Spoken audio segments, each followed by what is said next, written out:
y'all, it's Laura and welcome back to Double Dare You. We are working in my Heidi Swap Storyline Chapters book today, and I am documenting photos of myself as a wee little baby. And some of these photos are not great quality. They're digital copies of the originals and then I reprinted. And they weren't great quality in the originals, so some of them had to be slightly colorized, some of them had to be in black and white. These I think were all in color, but they're the best I'm gonna get. I'm not gonna scrap the originals. The originals are safe in an album at my mother's. So I wanted copies for myself, however, and so I've been working in this little book, just something that's really accessible for my kids so that they can flip through and see my baby pictures and myself too. Sometimes those big 12 by 12 albums can be a bit unwieldy, and for something like this where I really want to share these photos with my kids, I'll put them in a more accessible format. So using the Heidi Swap Chapters notebook, I am working on these photos. Now to the left I have one of me yawning in my pajamas, which I think is super cute, and on the right there are three photos. One is 3x4, the other two are 2x3, I think, maybe not, maybe a bit smaller than that, and they're all pictures of me in a car seat. And I thought it would be kind of cool to scrap those just to see how different things are now and what's the same. So on the left, I'm wearing one of those cute little baby pajamas. Those are still a thing. That's definitely something that I have put all of my kids into.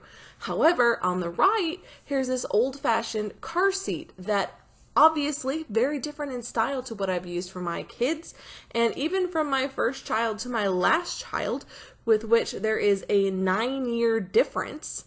There are different styles of car seats that we used. And so I thought it would be kind of cool to include those pictures of me in the car seat to just kind of show how much those types of things have changed.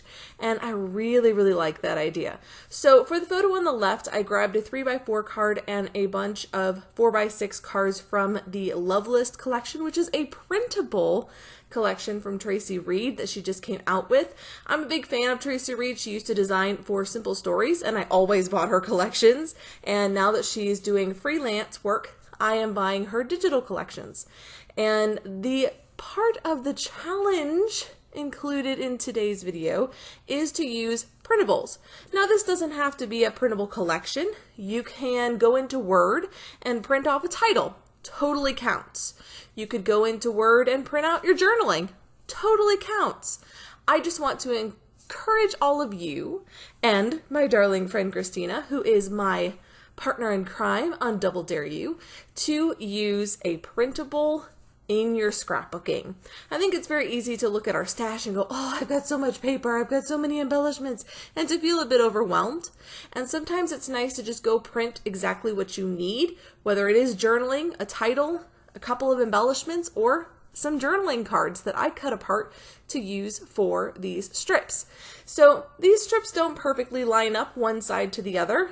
That's okay. I wanted a bit of a misfitted look, and they are cut in the center because that's going to be covered by my photos. So it doesn't really matter. See, here you can see, you can't even tell they were janky. You can't even tell they weren't completely across the background.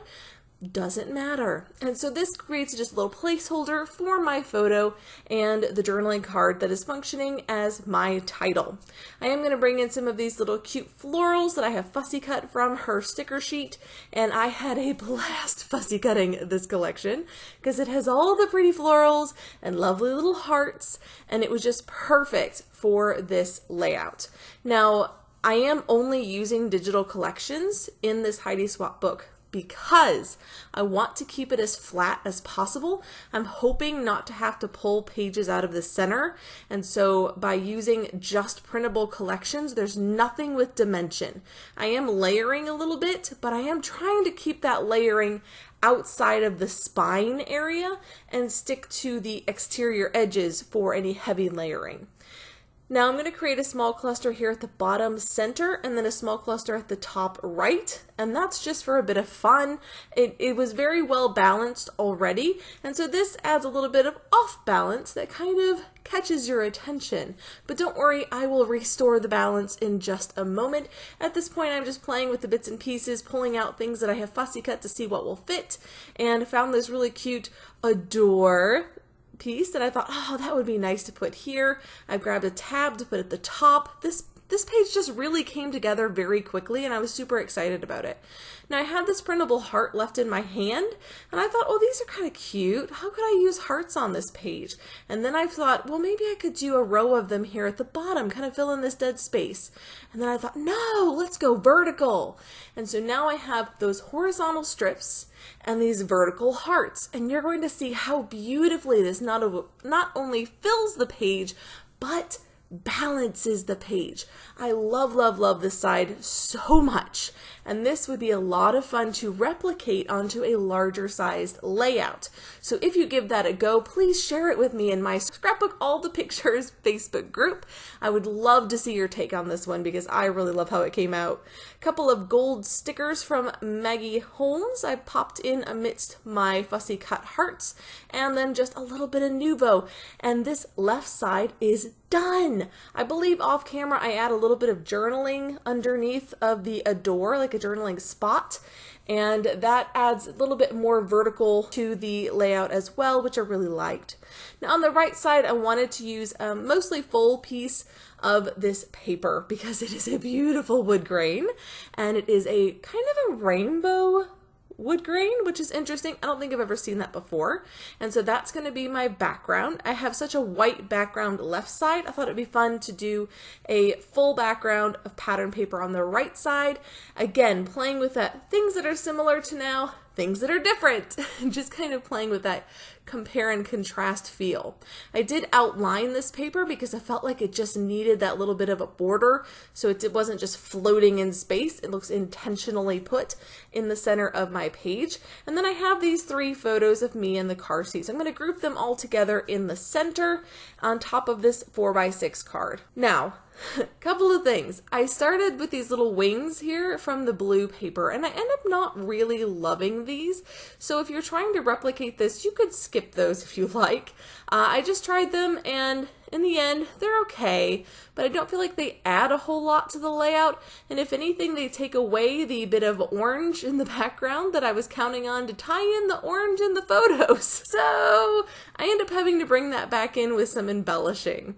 So bringing in more of these florals on this side, again carrying over that same theme from the left side to the right. I am making all of my spreads matching in this book so that when we flip through, it's very eye-catching and also very satisfying because all of the pages will coordinate. While they'll be like this in that they have very different styles, different backgrounds, things like that, they will coordinate beautifully because they're all the same collections. So I am pulling in a little I think it said, oh, happy day. And I ended up moving that up to the top left of the larger photo because it was a bit too wide to fit in that spot. And I'll put another little word phrase there.